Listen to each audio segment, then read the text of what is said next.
씨도 꾸물꾸물해요. 이불 속에서 나오기가 싫은 거예요. 시간을 보니까 지금 일어나서 준비하고 가야지만 한 10분 늦어. 조금 더 견디는 거예요. 그때서부터 이제 10분 지나고 20분 되면 첫 번째 떠오르는 게 담임 목사예요. 저 인간 전화할 텐데, 전화를 받아. 아니면 마치 무슨 일이 있었던 것처럼 그냥 허벌나게 헐레벌떡 막 들어와. 갈등을 하다가 안 가면 안 될 것 같아. 그래서 늦게라도 왔어. 내적 갈등이 일어나요. 이 사람은 어떤 믿음을 가진 사람이냐면 찜찜하고 꿉꿉한 믿음을 가지고 있는 사람, 찜찜한 믿음을 가지고 있는 사람. 주일날 교회 안 가니까 찜찜해. 그런데 여러분들, 예수 안 믿는 사람이 주일날 교회가 무슨 상관이 있어요? 무슨 찜찜이에요? 10시에 눈 한 번 떴어요. 견딜만해. 좀 더 자도 돼. 누가 뭐라 그래요? 11시쯤 다시 눈을 떴어. 리모컨 잡고 돌리는데 누가 뭐라 그래? 12시 반쯤 이불을 딱 걷어차고 배에서 신어와서 라면 하나 끓여 먹으면서 속옷 차림으로 옷 하나도 안 입고 배 득석 문질면서 라면 이렇게, 누가 뭐라 그래? 2시쯤 됐어. 뭐 냉장고 문 열고 뭐 뒤적거리다 누가 뭐라 그래? 오후 예배 끝날 때쯤 3시 됐어. 그때 샤워실에 가고 양치해. 오전에 양치 안 했다고 누가 뭐라 그래요? 그런 사람 없어요. 갈등 없지요. 그러나 예수를 믿음으로부터 시작되는 갈증, 이것은 믿음이 있기 때문에 시작되어지는 갈증이다, 그 말이에요. 그런데 이런 사람 말고 어떤 사람이 있냐면 바리새주의 사람들이 있습니다. 그런 내적 갈등 싸울 필요가 아예 없어요. 자기 자신을 포장을 너무 완벽하게 잘했어요. 그래서 싸울 것이 아예 없는 것처럼 완벽하게 보이려고 하는 사람이 있어요. 그런데 중요한 것이 있어요. 이 사람들은 성경에서 외식한다 그렇게 이야기해요. 이미 벌써 실패한 사람들이다, 그 말이에요. 그래서 우리는 늘 연약함을 고백해야 되는데 이 죄의 법에서 뛰쳐나올 수 있는 방법이 뭐냐? 오늘 성경은 우리에게 하나님의 말씀이 이 죄의 법에서 뛰쳐나오는 첫 걸음이다, 그 이야기를 하는 거예요. 그래서 하나님의 말씀이 뭐냐? 우리 속에는 2가지 법이 있다는 거예요. 육의 법이 있다는 거예요. 죄의 힘에 의해서 끌려가는 육의 법. 하나님의 말씀을 통하여서 그 말씀을 보니까 그 말씀은 우리 속에 성령께서 능력을 주셔서 그 성령의 법이 우리 속에 자리를 잡고 있다는 거예요. 그래서 우리 속에 갈등하는 이유는 성령의 법과 육의 법이 서로 안에서 싸우기 때문에 뭐 하다는 거예요? 갈증이 생긴다, 그 말이에요. 그러면 하나님의 말씀을 들으면 우리에게 그 말씀은 어떤 작용을 일으키는가? 그 말씀은, 하나님의 말씀은 능력이 있기 때문에 그 말씀은 우리에게요, 해결을 하게끔 자꾸만 우리의 마음을 동요시켜요. 여러분들, 요즘은 교회들마다 멋있게 글씨를 써가지고 뭐 저런 글씨로 해가지고 치유 그리고 회복 딱 그러면 뭔가 교회가 있어 보이죠. 막 젊어 보이고 막 싱싱해 보이고 막 좀 세련돼 보이고 그렇잖아요. 여러분들, 교회가 치유 회복이라고 하는 단어를 참 많이 쓰는 시대를 살아가는데 그 치유와 회복은 어떻게 치유되고 회복되는 줄 아세요? 글씨 써놨다라고 그래서 회복이 되는 게 아니에요. 치유가 되는 게 아니에요.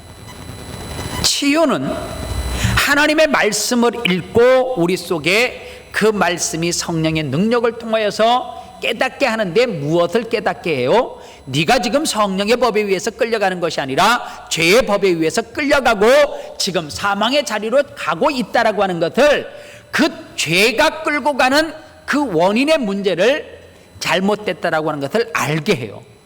알고 나면 어떻게 하느냐? 말씀을 읽은 사람들은 반드시 치유와 회복을 위해서 회개하게 되어져 있다 그 말이에요. 우리가 착각하는 것 중에 하나가 뭐냐면 입으로 몇 마디 뚝뚝뚝뚝 하면 그것이 회개라고 생각을 해요. 그거는 우리 기독교인들이 스스로 속고 있는 거예요. 진정한 회개는 치유가 되고, 진정한 회개는 뭐가 일어나느냐 하면 회복의 역사가 일어나요. 죄의 힘에 의해서 끌려갔던 것이 다시 어디의 자리로 오는 거예요? 성령의 법에 의해서 끌려와서 사명을 감당하는 자리로 간다 그 말이에요. 그래서 사명을 위해서 부름받은 사람들이기 때문에 여러분들, 사명을 위해서 부름받은 사람들은 주저주저 할 시간이 없지요. 대충대충이라고 하는 말을 할 수가 없지요. 일할 때도 최선을 다해요. 주를 위해서 헌신할 때도 최선을 다해요. 왜요? 사명에 의해서 끌려가면 대충대충 살 수 없다라고 하는 것을 알기 때문에 그래요. 제가 지난 수요일 날과 어제 청년 예배 때 또다시 리바이벌을 했대요. 여러분들, 비행기를 우리가 타고 한국에를 가잖아요. 어떤 비행기를 타도 그 비행기는 뭐가 있어요? 블랙박스라고 하는 것이 있어요. 블랙박스가 뭐예요? 비행기가 폭발을 해도, 비행기가 추락을 해도 블랙박스만큼은 터지지 않는데요. 그만큼 견고하게 만들어졌는데, 그런데 그 블랙박스에는 뭐가 기록되어져 있어요?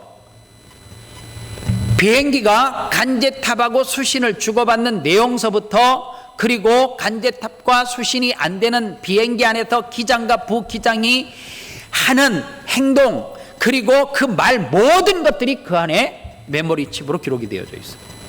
그래서 사고가 나면 간제탑하고 수신이 끊어지고 난 다음에 그 사고의 원인을 찾으려면 추락한 그 장소에서 무엇을 해소해야 돼요? 블랙박스를 해소해가지고 그 안에 어떤 내용이 들어있는지를 알면 비행기 사고의 추락의 원인을 찾아낼 수 있어요. 그래서 비행기는 블랙박스가 중요해요. 우리에게도 각자의 블랙박스가 있어요. 20대 것이 기록이 안 되는 것이 아니라 다 기록이 되고요. 30대, 40대 다 기록이 돼요. 근데 언제 이것이 오픈되느냐? 하나님 앞에 섰을 때. 그래서 우리의 기록이 다 있다는 거예요. 하나님은 그 블랙박스의 기록을 보고 우리를 뭐해요? 평가해요. 착하고 충성된 종인지 악하고 게으른 종인지 하나님은 다. 그러면 우리가 그 블랙박스를 어떻게 바꿀 수 있어요? 못 바꿔요, 우리의 힘으로는. 아마 만약에 조종사가 그것을 바꿀 수 있다라고 하면 좋은 말만 하겠죠. 자기에게는 전혀 가오도 없고 실수도 없는 것으로 조작을 하겠죠. 불가능하다 그 말이에요. 그래서 여러분들, 사명을 위해서 부름받은 사람들은, 목사님 저 20대니까 조금 놀게 내버려 두세요. 20대는 즐겨야 되죠. 너 그때 죽으면 너 블랙박스에 너 세상에서 춤추고 노는 것만 기록되어 있으면 하나님 앞에 너 할 말 없어. 제가 그래요. 너 세상에서 방탕하고 타락한 삶을 살고 너 즐기다 살면, 너의 블랙박스 오픈되면 하나님 앞에 전혀 할 말 없는 인생 돼. 제가 그 이야기해요. 그래서 여러분들 10대는 10대 다웁게 하나님 앞에 최선을 다해서 충성해야 돼요. 20대는 20대, 30대, 70대, 80대 하나님 앞에 서는 순간까지 우리는 최선을 다해서 사명을 위해서 쫓아가야 된다 그 말이에요. 그러면 사명을 위해서 쫓아가려고 하면 성령이 충만해야 되지만, 성령의 충만한 힘에 의해서 하나님 앞에 충성할 수 있는데, 그러면 성령 충만은 어떻게 오느냐? 여러분들, 성령 충만은 순종할 때 와요. 순종이 여러분들 신앙생활 가운데 가장 중요한 엑기스 중에 하나다라고 그렇게 이해를 하시는 것이 좋아요. 성령이 충만한지 안 한지를 어떻게 평가할 수 있느냐? 순종하는 자세를 보면 알 수 있어요. 하나님이 말씀하면 무조건 뭐밖에 없어요? 예밖에 없어요. 성령이 충만하면 무조건 예밖에 없어요. 그게 젊은 사람이 됐든지 청년이 됐든지 연세가 있어도 전혀 상관없어요. 성령이 충만하면 힘들어도 이렇게 말해요. 제가 해보겠습니다. 성령이 충만하면 주의 명령 앞에 못해요라고 하는 말은 없어요. 불순종은 없단 말이에요. 왜냐하면 불순종의 반대가 뭐예요? 믿음이요. 믿음의 반대는 불순종이에요. 믿으니까 순종하는 거예요. 믿으니까. 안 믿으니까 불순종하는 거죠. 우리에게 뭐가 없으니까요? 믿음이 없으니까. 믿음이 없으면 곧 뭐가 충만하지 않은 거예요? 성령이 충만하지 않은 거예요. 성령이 충만하지 않으니까 우리는 사명을 따라서 죽기 살기로 달려가지 못하죠. 대충 가죠. 왜 우리 교회는 저 이단과 같은 교회 권사님 장로님들이 없을까라고 하는 거죠.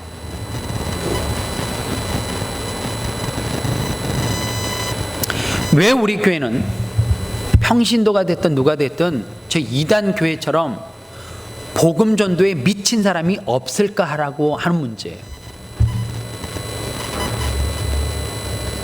여러분들, 그 사람은 정말로 조금 잘못된 주인 만나서 그렇지. 글쎄, 요즘 제가 고민이 그거야. 하나님은 과연 그들을 뭐라고 이야기할까?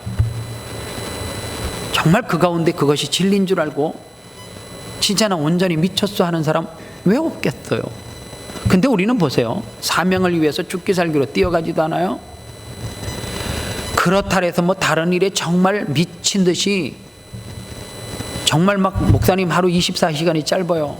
뜬 눈을 세우고 일을 해도 부족. 이런 일에 미친 사람도 거의 없는 것 같고, 살림에 미친 사람도 없는 것 같고, 학업에 미쳐가지고 예배 시간에 쌍코피 탁탁 터뜨리는 학생들도 별로 없는 것 같고, 그냥 우리 안에는 적당히가 이제 좀 자리를 잡은 거예요. 적당한 믿음, 보편적인 믿음으로 또 이제 포장을 해요. 용어가 중요한 게 보편적인 믿음, 평범한 믿음, 조금 좋은 말로 노멀한 믿음, 뭔가 있어 보이고. 아니에요. 하나님 앞에 사명을 받은 사람들은 미친 듯이 그 사명을 위해서 쫓아가야 돼요. 여러분들, 그러면 왜 우리 교회 안에는 그런 사람이 없을까? 저는 우리 교회, 물론 지금 장로님 가운데 그런 장로님이 계속해서 성숙해지고 더 충만해서 있기를 바라요. 그러나 다음 세대, 젊은 세대 가운데 정말 그런 꿈을 꾸는 장로님 한 분 정도는 있으면 좋겠어요. 아름다운 교회를 대표하는 장로님 말고요, 뭔 그런 시시한 장로를 꿈꿔요. 시드니에 장로님 그러면 아름다운 교회 아무개 장로 그 정도는 돼야 되죠. 여러분들, 평신도 가운데 좀 믿음이 좋은 젊은이들이 신앙이 조금 좋으면 다 목사해요. 그러면 저 핫바리 목사 돼요. 평신도 가운데 좀 괜찮은 사람이 뭐 좀 가가지고 선교사 되면 선교사 제대로 못해요. 그 목사는 어떤 훌륭한 사람이 되는 건가? 그게 아니고요, 목사로서 사명을 부여받은 사람이 목사 되는 거예요. 평신도 가운데 믿음이 조금 좋다고 목사 되고 선교사 되는 것이 아니고, 머리 조금 좋다고 되는 것이 아니라 하나님 앞에 목사로서 사명을 받은 사람이 목사가 될 때에 미쳐서 목회하는 거예요. 그럼 장로님은 누가 해야 되느냐? 장로에 미칠 사람이 돼야 되는 거죠. 나 장로인데 교회에서 타이틀 가지려고, 아니요, 반대하려고 하는 것이 아니라 정말 멋진 장로 한번 돼보려고요. 여러분들, 제가 멋진 장로님 한번 소개할까요? 가나안 농군학교를 태우신 김용기 장로님. 여러분들, 그것 원주 쪽에 가면 있어요. 주천, 저희 동네 가는 길이거든요. 제가 거기서 청소년 캠프도 하고 해서 그 장로님 너무너무 잘 알았어요. 얼마나 멋진 장로님이냐? 그 장로님 김씨예요. 안동 김씨. 안동 김씨가 제사 문제가 얼마나 깐깐한 동네인지 몰라요. 호적을 파낸다라고 하는 이야기도 하고 보통 심각하지 않았어요. 그 장로님이 그 가나안 농근학교에 가면 기도굴이 하나 있는데 기도굴에다가 뭐라고 써놨냐면 조국이여 안심하라 이렇게 써놨어요. 장로님이. 그래서 제가 어느 날 물어봤어요. 장로님 이거 무슨 뜻입니까? 저한테 그래요. 목사님 한글 모르세요? 알죠? 읽어보세요. 조국이 안심하라.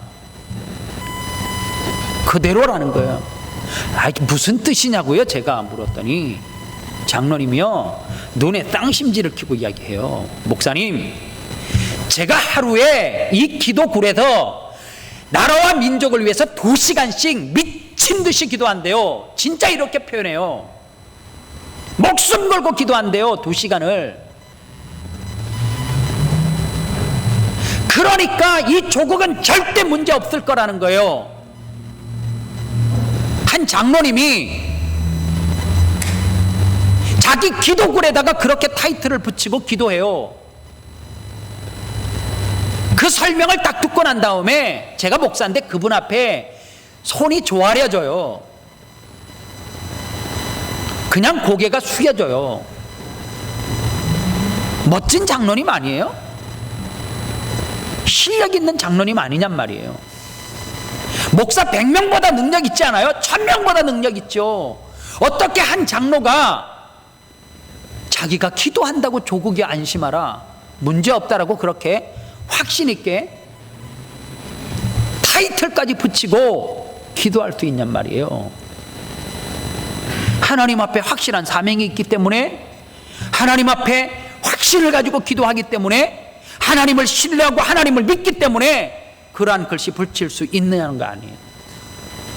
여러분들 우리에게 그런 사명, 그런 열정이 있어야 돼요. 저는 우리 아름다운 교회 권사님들 가운데, 현존하는 권사님들 가운데 어떤 주회종이 가도 그 권사님 앞에 고개가 쪼아려지는 권사님이 있었으면 좋겠어요. 그 권사님의 영적 권위 앞에 목사가 가도 있잖아요. 고개가 그냥 조아려지는 거예요. 권사님 앞에 목사가, 권사님 그 능력 많은 그 능력으로 저에게 축복기도 한번 해주세요. 왜 영적 그런 파워가 있는 실력 있는 권사님이 왜 없어요? 있을 수 있어요. 저 그런 권사님들 많이 만나봤어요. 타이틀만 가지고 있는 목사 말고요, 타이틀만 가지고 있는 직분, 집사 말고요, 정말 하나님 앞에 실력 있는 성령이 충만하고 성령의 능력으로 말미암아 내 속에 있는 죄의 법을 완전히 깔아뭉개고 하나님의 사명 앞에 우뚝 선 성도가 있다라고 하면, 여러분들 어떻게 세상의 죄가, 세상의 힘이 교회 안에 들어와서 그대로 적용되어져요. 여러분들 우리 교회도 만약에 제가 이제 장로님들 가운데 재산 없으면 안 되겠습니다. 아름다운 교회도 이제 장로님 하시려면 한 10만 불 내놔야 됩니다. 그럴 뿐만 장로하십시오. 아니 한국에 가면 그런 교회들 많대요. 아니 내가 있었던 교회도 그래 했어요. 어느 권사님이 권사님 되려고 하니까 최소 500만 원 내야 돼요. 500만 원. 500만 원이 없어 저한테 와서 울어요. 목사님 이게 교회입니까? 그분이 저한테 그래요. 목사님이 교회 세우시고 담임 목사 하시면 500만 원이 없어서 권사로서 충성하고 싶은데 권사 못 되는 일을 없게 해주세요. 여러분들 제가 그냥 멋있어 보이려고 우리 교회 장로님들, 권사님들, 집사님들에게 돈 내지 마십시오 이렇게 하는 목회하는 거 아니에요. 저는 그 권사님의 눈물을 기억하는 목회자예요. 그러면 영적인 실력은 있어야 된다는 거죠. 영적인 실력이 있는 직분자는 돼야 되죠. 언제 돈을 내려요? 영적인 파워를 가지고 하나님 앞에 내 온몸을 바쳐서 헌신할 수 있는 그런 직분자는 돼야 되죠. 사명을 위해서 쫓아가는 직분자. 우리 교회도 수준 높일 수 있어요. 서리 집사님들 4년제 이상 나오신 분, 뭐 그 자격 정하죠 뭐. 그런데 여러분들 보세요. 그게 자격이 되면 세상의 법이 이 안에 그대로 들어오는 거 아니에요?